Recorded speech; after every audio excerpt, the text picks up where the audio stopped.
Salut les tankistes, aujourd'hui on se retrouve pour parler du M41 Walker Bulldog dans World of Tanks et dans l'histoire. On va commencer par la partie historique. Le char M41 Walker Bulldog est un char léger américain qui a été conçu pour remplacer le char M24 Chaffee. Les essais commencèrent en 1949. En 1950, le contrat pour la production en série a été signé et il est produit par Cadillac entre 1951 et 1954. Il fut exporté dans plusieurs pays et a servi au combat durant la guerre du Vietnam et les guerres en Somalie. Les M41 thaïlandais ont été utilisés lors du coup d'État de septembre 2006 en Thaïlande.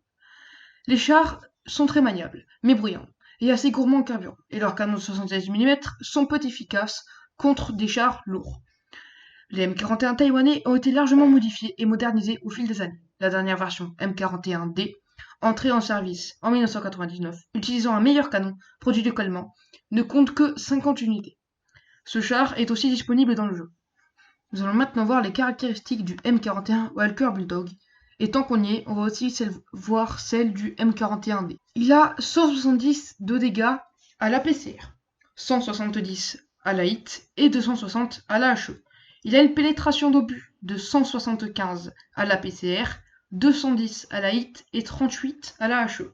Il a un DPM de 2000, ce qui est bon pour un léger, un temps de visée de 1 seconde 90 et une dispersion à 100 mètres de 0,38. Ça, c'est pas très bon. Il a 65 d'obus embarqués. Il a 1000 points de structure, un blindage inexistant, une bonne mobilité, car avec son moteur de 800 chevaux, il arrive à avoir une puissance massique de 34 chevaux par tonne et une vitesse maximale de 68 km/h. En plus, le char tourne bien avec ses 56 degrés par seconde de caisse et ses 50 degrés par seconde de tourelle. Il a une portée de vue de 390 mètres. Les valeurs sont erronées sur le site. En jeu, c'est vraiment 390 mètres. Et une portée radio de 745 mètres. Ces deux valeurs sont bonnes. On va maintenant voir les caractéristiques du M41D. Alors, il a 170 mm de pénétration à l'APCR, 170 à l'APCR, je crois que ce sont deux APCR, 260 à la HE, une pénétration d'obus bien meilleure de 192 à l'APCR, 227 à l'APCR Premium et 38 à la HE. Il a un DPM de 2217, ce qui est meilleur que le Bulldog.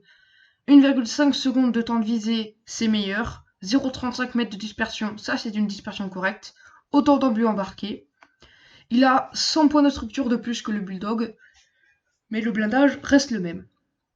Par contre, le moteur est moins puissant. Il a 780 chevaux pour le moteur, donc 31,20 chevaux par tonne, parce qu'en plus, ce char est plus lourd, avec son nouveau canon.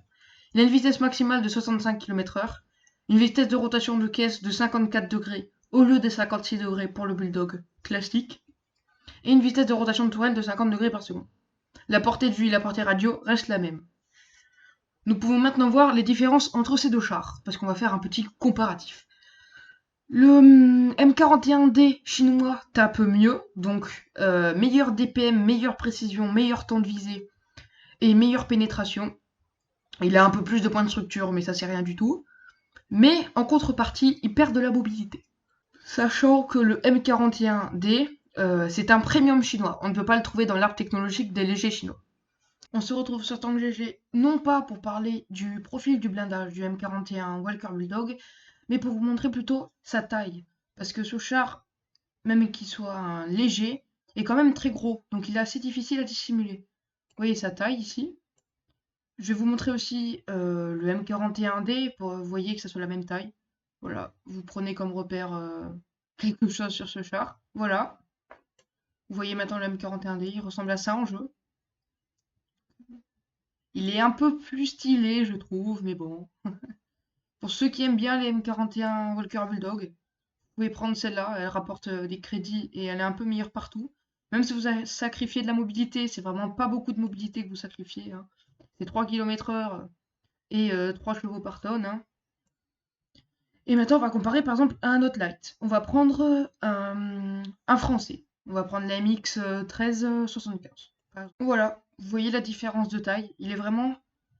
Ce char est vraiment petit quand vous le comparez à un M41 Walker Bulldog, qui lui est vraiment. C'est un char imposant. Donc, du coup, ce que je vais redire, c'est que Ce char ne peut pas trop être joué comme un char passif parce qu'il est très gros. À distance, même en mouvement, ils n'auront pas de mal à vous toucher, les adversaires. Et en plus, vous avez un petit tourilo qui, des fois, vous joue des tours en dépassant du buisson. Donc, il faut trouver un buisson gros, etc. C'est vraiment. C'est un char qui se joue pour sa mobilité, qui est très, très, très mobile. Et un petit canon qui tire assez vite. Je vais vous dire quelques équipements et quelles compétences mettre sur ce char. Voici donc mes deux choix d'équipements. Il ne faut pas oublier que les équipements personnalisés sont faits pour vous. Donc, c'est en fonction de votre style de jeu. Mais je vous propose deux configurations. La configuration pour la puissance de feu. Donc jouer ce char agressif et proche de l'ennemi, mais donc tirer vite et lui faire beaucoup de dégâts. Alors du coup, fouloir pour tirer plus vite. Stabilisateur vertical pour pouvoir circle un char par exemple, lui tourner autour et lui tirer dessus et pas perdre pas perdre trop de précision. Et aussi la ventilation pour augmenter encore la cadence de tir et aussi augmenter un peu de portée de vue parce que c'est quand même un char léger. Puis la configuration pour la portée de vue et le spot. Donc encore fouloir parce que ce char a un bon DPM et il faut essayer de l'améliorer encore. Stabilisateur vertical, encore une fois, pour essayer par exemple de tirer en mouvement sur des chars. Et les binoculaires ou les optiques traitées, ça dépend de vous. Les binoculaires, je les déconseille, mais si vous voulez jouer passif, même avec un gros char, prenez bino. Mais sinon, optique traitée pour avoir la portée de vue qui dépasse les 445 mètres, donc portée de vue maximale. Et maintenant, passons aux compétences d'équipage. Je vous conseille d'abord sixième sens sur le commandant, puis camouflage sur tous vos membres d'équipage, ensuite camouflage sur votre commandant, et tout ce qui améliore la précision en mouvement pour le tireur et le conducteur, et poussée d'adrénaline pour le tireur. Ensuite, vous mettez frère d'armes sur tous vos membres d'équipage. Cette vidéo est déjà assez longue comme ça, elle fait déjà 7 minutes. Alors je vais éviter de vous présenter un replay qui dure longtemps, surtout qu'il n'y en a pas qui me conviennent comme je le veuille, avec qui présente bien le char. Bon bah alors du coup on se retrouve pour une prochaine vidéo les gens. Bye!